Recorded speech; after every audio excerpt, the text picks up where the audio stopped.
우리 교육자분들 귀한 특송 감사합니다. 우리 옆에 계신 분들과 함께 같이 오늘 성령 충만합시다, 은혜 충만합시다 인사하시겠습니다. 은혜 충만합시다. 네, 제가 들어오기 전에 이제 우리 장 목사님께서 목사님 큰일 났다고 지금 본당에 500명이 왔다고 그러셔가지고 정말 근데 그렇더라고요. 지금 깜짝 놀랐습니다. 너무 놀랬고 우리 교육자분들 너무 늘 믿음의 최전선에서 영적인 어떤 그런 인도한 모세처럼 또 인도해 주시고 또 우리 아이들 잘 이렇게 믿음으로 잘 이렇게 이끌어 주셔서 너무나 감사합니다. 또 우리 6일 동안 참 많이 고생하신 분들이 많이 계세요. 잠깐 제가 좀 격려했으면 좋겠습니다. 늘 아침마다 귀한 또 맛있는 간식으로 또 후원해 주신 우리 많은 신도의 분들과 또 우리 당회 장로님들 감사하고요. 또 그것을 또 정리해 주시고 세팅해 주시는 우리 장윤정 장로님하고 우리 송선희 권사님 감사를 드립니다. 또 아침에 찬양하는 게 이게 쉬운 게 아니잖아요. 우리 엘림 찬양단 또 우리 이병교 권사님 늘 동일하게 찬양해 주시고 또 은혜의 반주를 해 주신 분들께 감사드립니다. 또 사실 또 저 보이지 않는 저 음영부 저 방송실에서 늘 수고해 주시는 우리 김희성 장로님 또 우리 최영희 집사님이 특세 때 오셔서 늘 수고해 주시고요. 또 우리 김기훈 집사님 너무 감사합니다. 또 어제 우리 귀한 선물 잘 받아가셨죠? 어저께 오신 분들은 정말 횡재하셨어요. 우리 장영선 집사님께서 귀한 선물을 주셨는데 또 너무나 감사하고 또 이렇게 멀리서 오신 여러분들 축복하고 또 비록 이 자리에 함께하지 못했지만은 유튜브로 매일 보시는 분들이 또 많이 계세요. 그분들 너무 감사합니다. 또 우리 김승호 권사님 계시나요? 혹시 김승호 권사님 오늘 오셨나요? 오늘 우리 김승호 권사님 또 몸도 늘 편찮으신데 계속 늘 참여해 주시고 또 많은 분들이 또 건강도 안 좋으신 어르신들도 오셔서 너무나 감사하고 참 모든 게 다 감사해요. 우리 하나님께 감사 박수 드리고 한번 시작했으면 좋겠습니다. 네. 그리고 우리 특별히 이 자리에 우리 청년들이 오셨거든요. 왔는데요. 어저께 저녁부터 막 찬양 집회하고 기도하고 거의 밤새고 아마 이제 주무시러 이 자리에 온 것 같아요. 그래서 편하게 자도 뭐라 그러지 마시고 밤새서 왔는데 얼마나 귀합니까? 그런 청년들이 지금 세상에 이런 청년들이 정말 어디 있겠습니까? 너무나 귀하고 감사합니다. 자, 오늘 말씀의 제목은 내일 일은 난 몰라요. 정말 그래요. 우리의 고백이에요. 내일 일을 누가 과연 짐작할 수 있겠습니까? 정말 할 수가 없다는 것이죠. 내일은 난 몰라요. 우리 모든 사람에게는 항상 꼬리표처럼 달고 있는 그러나의 문제를 달고 살아요. 예를 들어서 참 우리 집은 참 경제적인 여유가 있어. 우리 집은 뭐 그래도 이 정도면은 사는데 지장은 없어. 그러나 좀 내가 건강에 좋지 않아. 나에게는 좀 건강에 문제가 있어. 이렇게 고백하는 분도 있고요. 또 반면에 난 참 건강하지. 이 정도면은 뭐 관리 잘했지 하는데 참 우리 집이 너무나 좀 이 경제적으로 어려운 분도 계실 거예요.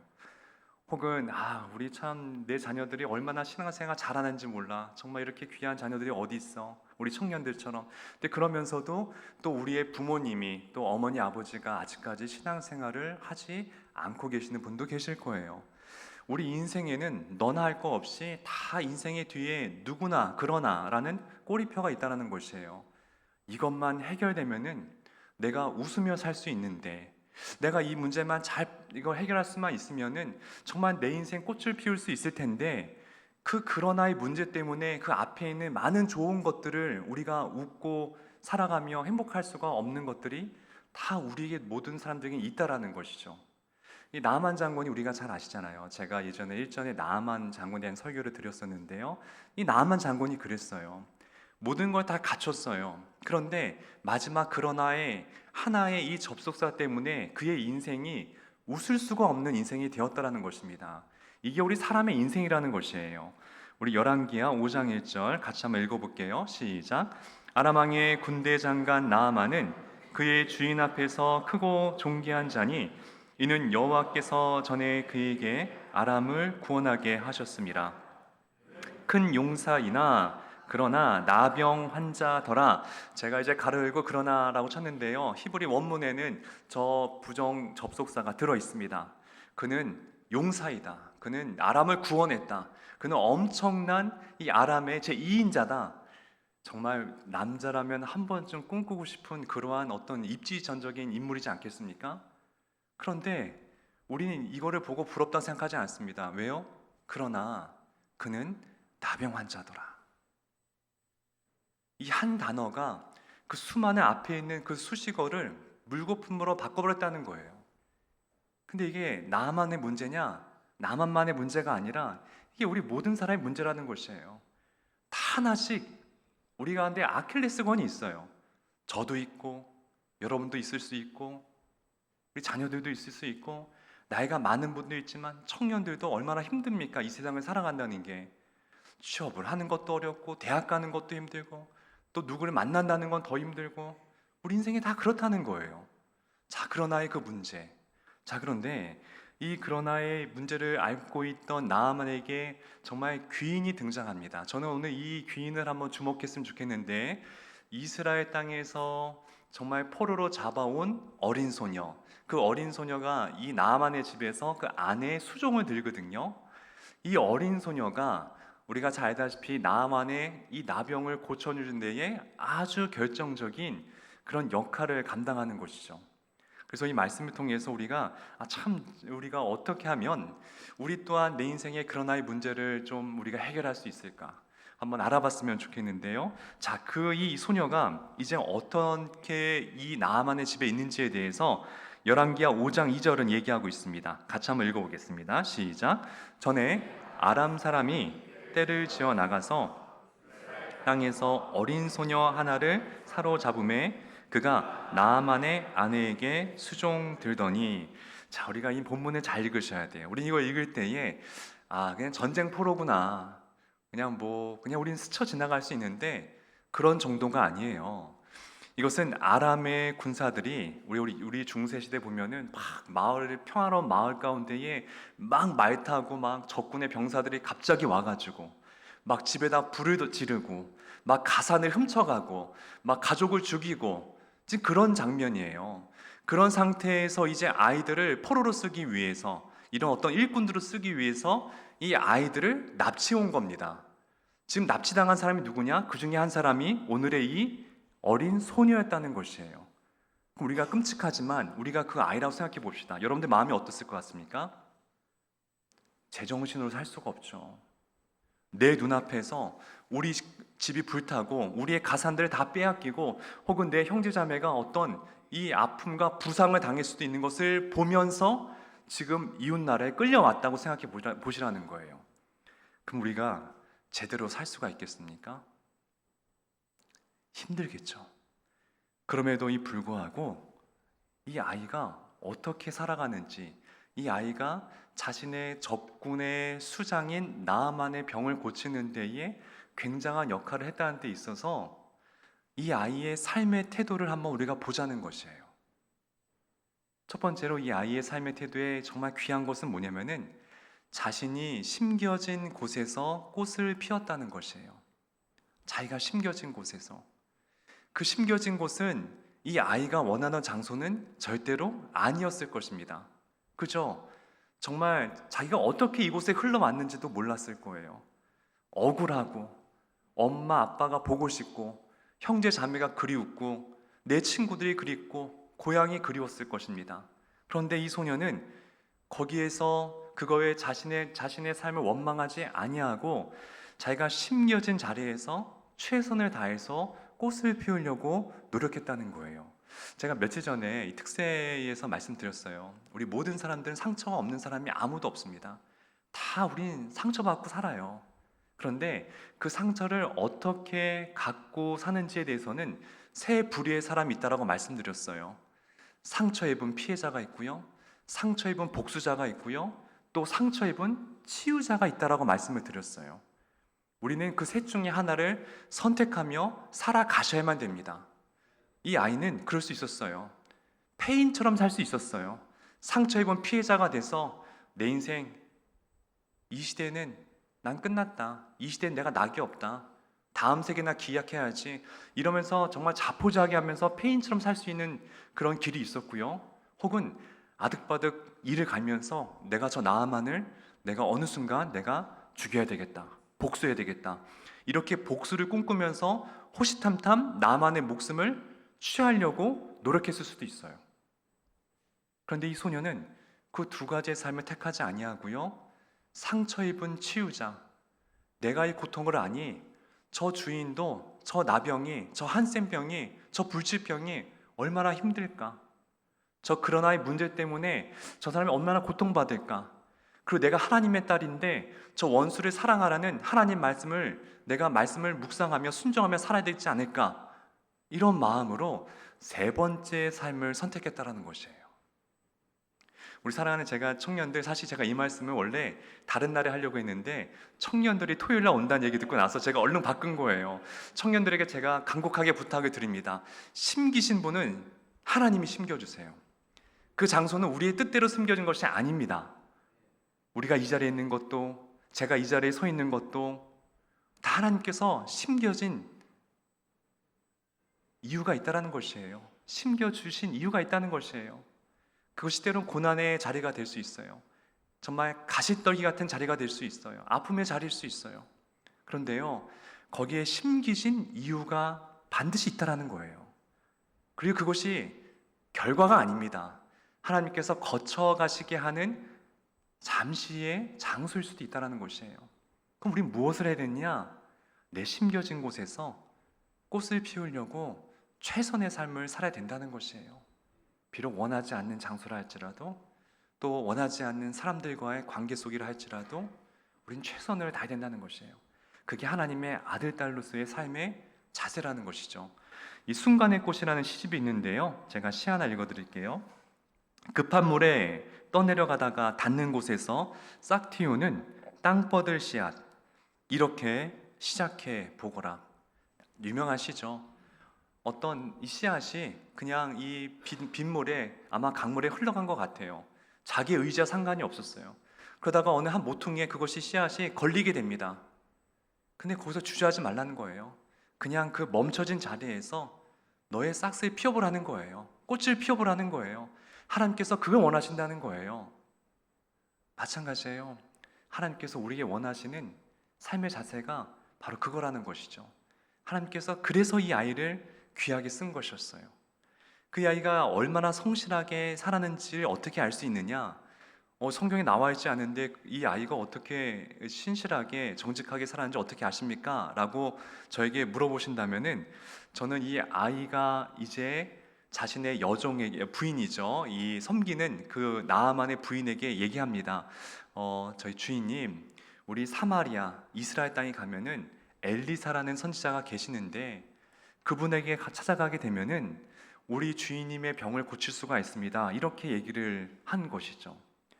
여러분들, 이 말이 사실 목숨을 건 말이에요. 왜냐? 이 아이는 포로거든요.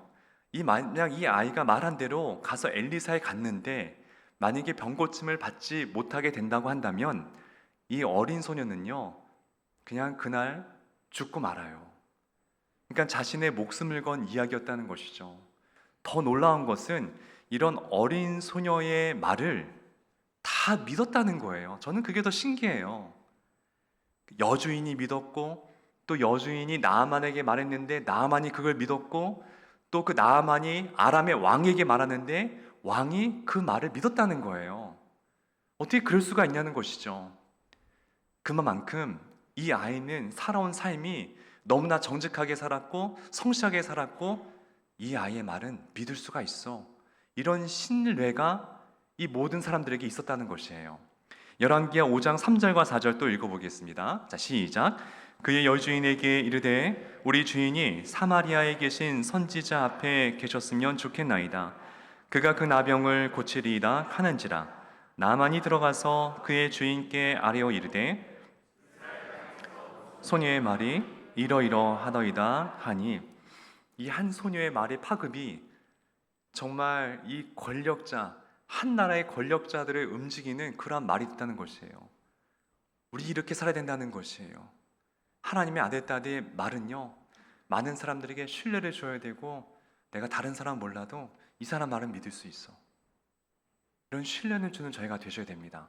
창세기 41장에 보게 되면은 요셉의 이야기가 나오는데요, 하루는 이 요셉이 감옥에 이제 2년 동안 갇히게 되죠.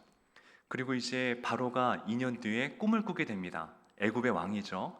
바로 왕이 꿈을 꾸는데 하루는 살찐 암소가 7마리가 등장하는 거예요, 꿈에서. 그리고 뒤를 이어서 파리하고 피골이 상접한 7마리의 암소가 또 등장합니다. 그러더니 그 이 피골이 상접한 7마리의 소가 살찐 소를 잡아먹는 거예요. 얼마나 무섭겠어요, 꿈에서. 그리고 곧 이어서 튼실한 이삭 7개가 등장해야 합니다. 그리고 나서 다시 또 파리하고 이 가느다란 이삭이 또 7개가 등장을 하는 거예요. 그리고 다시 똑같이 그 튼실한 이삭을 잡아먹기 시작합니다. 정말 되게 이 괴기한 어떤 꿈인 거죠. 바로가 일어나가지고 잠에서 깨서 너무나 흉흉한 거예요, 마음이. 그래서 그 당시에 애굽에 있는 모든 현자들과 이 점술가와 마술사 다 불러서 이 꿈이 뭐냐고 해석하라고 이제 난리가 난 겁니다. 그런데 마술사나 현자나 점술가가 애굽의 이 바로 왕의 꿈을 해석을 했습니까? 못했습니까? 못한 거예요. 그래서 이 바로가 굉장히 지금 분노 게이지가 상승하게 됩니다. 너무 답답한 거예요. 어떻게 이 나라에 내 꿈 하나 해석할 수 있는 사람이 없느냐고 지금 굉장히 분기탱천한 상태가 돼버립니다. 자, 그럴 때에 요셉과 같이 감옥에 있어서 이 요셉이 꿈을 해석해준 술 맡은 관원이 요셉을 기억하잖아요. 그죠? 요셉을 기억하잖아요. 잘 아는 스토리입니다. 자, 그런데요, 잘 생각해 보세요. 이 술 맡은 관원이 굳이 지금 분노하고 있는 왕에게 요셉을 소개할 의무가 있었을까요? 없었을까요? 없었죠. 괜히 얘기했다가 요셉이 해몽을 못하거나 그렇게 될 경우에는 이 술 맡은 관원도 다시 감옥에 갈 수가 있었을 수도 있고요. 어쩌면 자신의 그 포지션에서 파면당할 수도 있는 리스크를 안고 있었어요. 그럼에도 불구하고 왜 이 술 맡은 관원이 요셉을 소개했을까요? 요셉을 믿었기 때문이죠. 이 사람이라면은 반드시 우리 왕의 꿈을 해석할 수가 있을 것이야. 우리 창세기 41장 12절, 13절 또 읽어보겠습니다. 시작. 그곳에 친히 제장된 종 힙 청년이 우리와 함께 있기로 우리가 그에게 말하매 그가 우리의 꿈을 풀되 그 꿈대로 각 사람에게 해석하더니 나는 복직되고 그는 매달렸나이다. 자, 이 얘기를 왕에게 해서 왕이 요셉을 데려오라고 해서 요셉이 꿈을 해석하게 됩니다. 해몽하게 됩니다. 자, 찰스 스윈돌 목사님께서 요셉을 가리켜서 순전한 믿음의 사람이라고 얘기했거든요. 순전한 믿음의 사람? 무슨 뜻이냐? 요셉은 자기가 있던 자리에서, 심겨진 자리에서 정말 믿음을 가지고, 순전한 믿음을 가지고 꽃을 피워 살았다는 것이에요. 그가 노예로 있었던 11년 동안에도 그 자리에서 꽃을 피웠고요.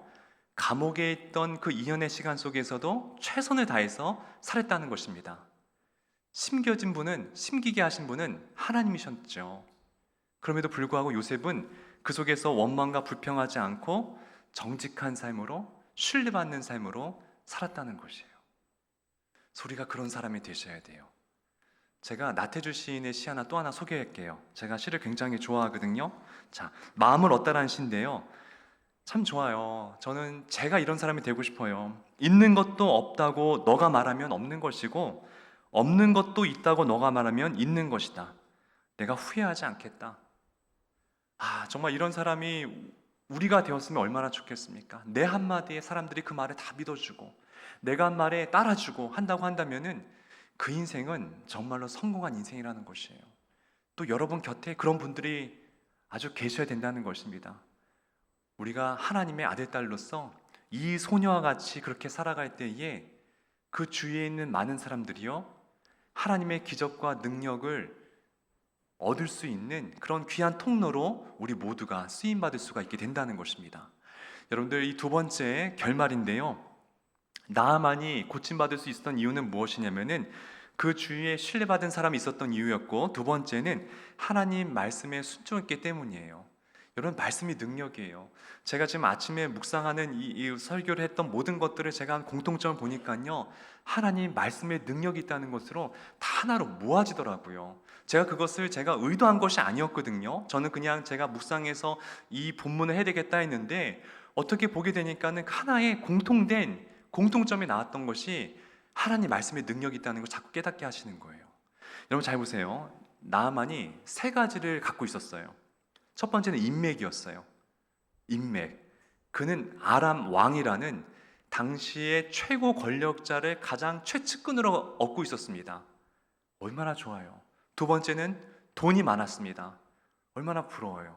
세 번째는 권력이 있었어요. 진짜 아람의 땅에서 인맥과 돈과 권력, 모든 사람이 갖고 싶었던 이 세 가지를 나만이 갖고 있었거든요. 근데 질문해 보겠습니다. 그 갖고 싶었던 세 가지, 그것이 나만의 문제를 해결할 수 있었을까요? 없었잖아요. 우리 너무 잘 알고 있잖아요. 없었잖아요. 잘 보십시오. 나아만이 엘리사를 만나러 이스라엘로 사마리아로 내려갑니다. 근데 무엇을 가져간지 아십니까? 이 세 가지를 그대로 가지고 가요. 이게 인간의 어리석음이에요. 열왕기하 5장 5절과 9절 말씀 우리 또 같이 한번 읽어볼게요. 시작. 아람 왕이 이르되 갈지어다 이제 내가 이스라엘 왕에게 그를 보내리라 하더라. 나만이 곧 떠날새 은십 달란트와 금 6,000개와 의복 10벌을 가지고 가서 또 나만이 이에 말들과 병거들을 거느리고 이르러 엘리사의 집 문에 서니, 여러분 잘 보십시오.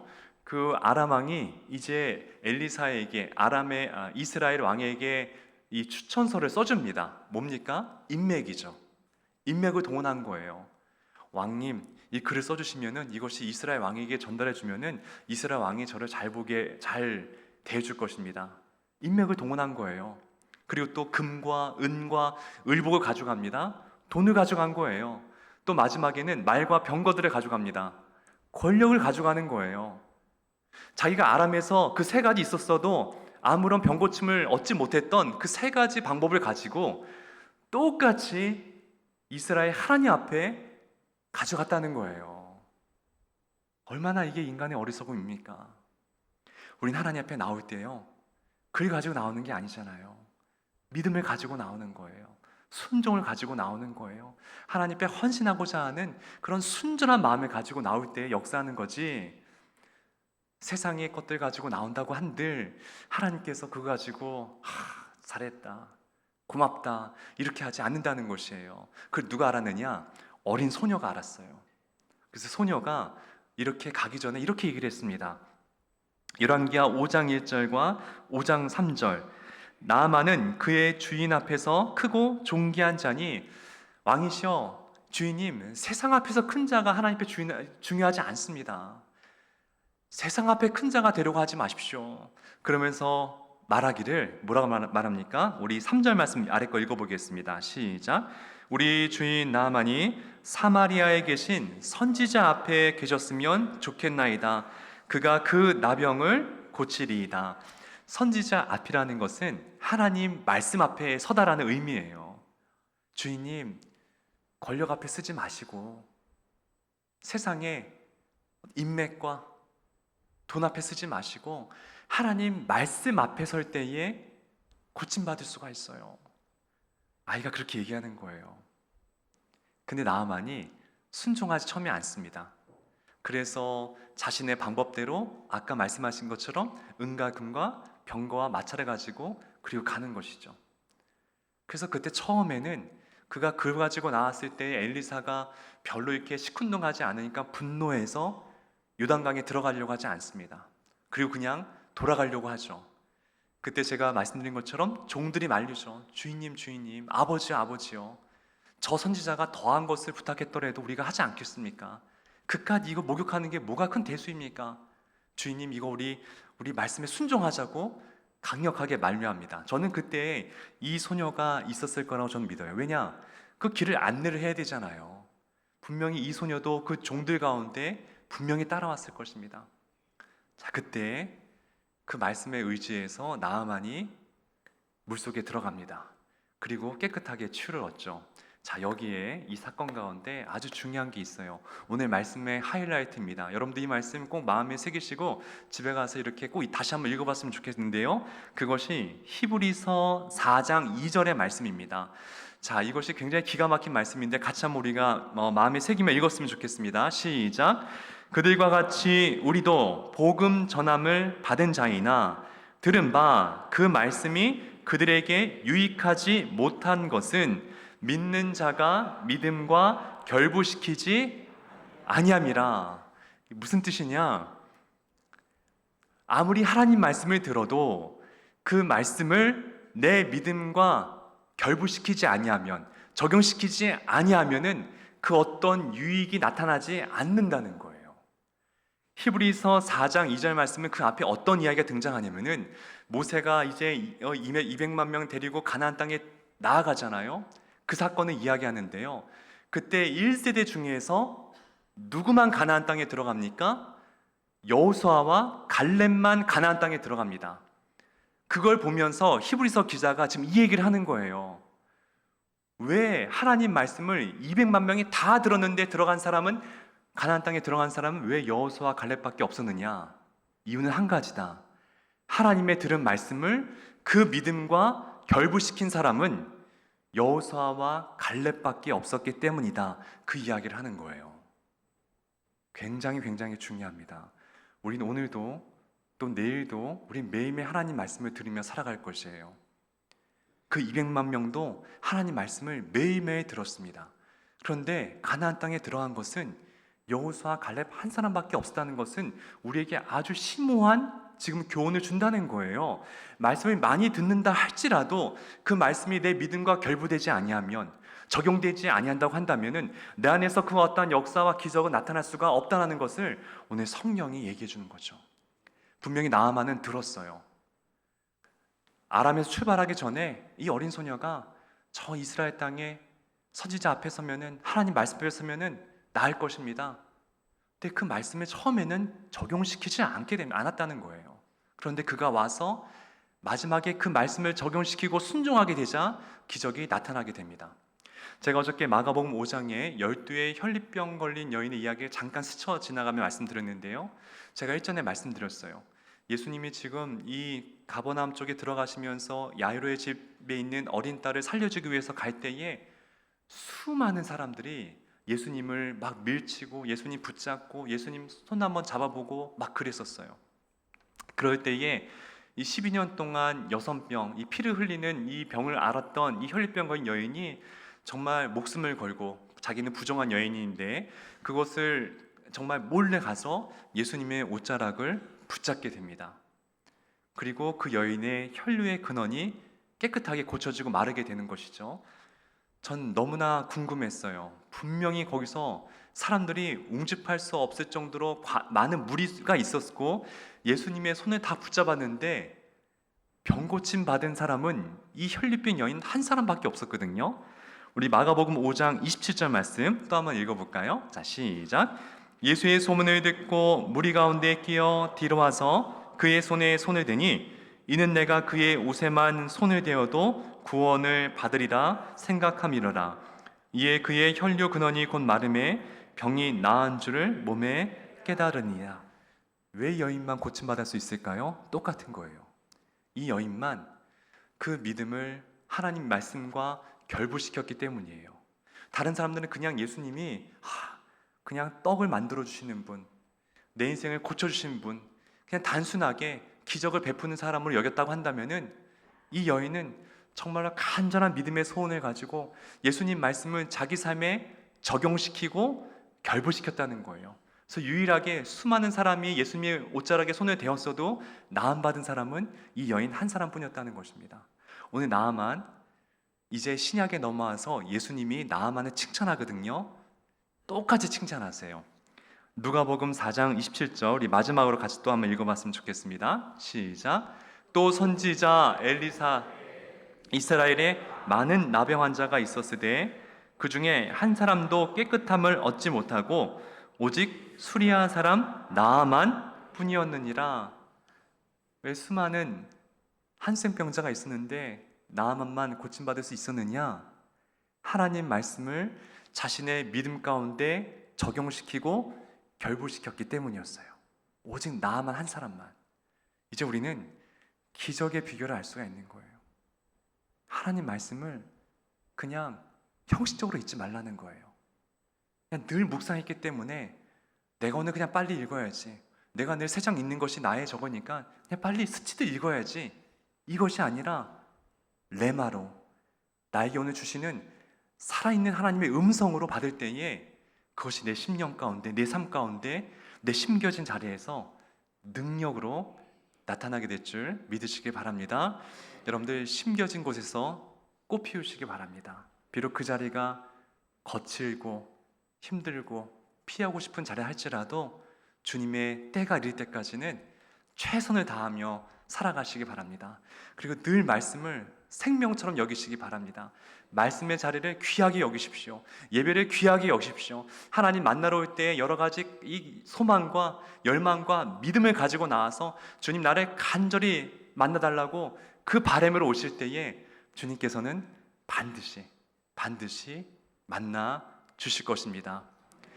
바라는 것들은, 믿음은 바라는 것들의 실상이라고 했습니다. 실제 상황이 될 것입니다. 그런 축복이 있기를 좋으신 예수님의 이름으로 축복하고 축원드립니다.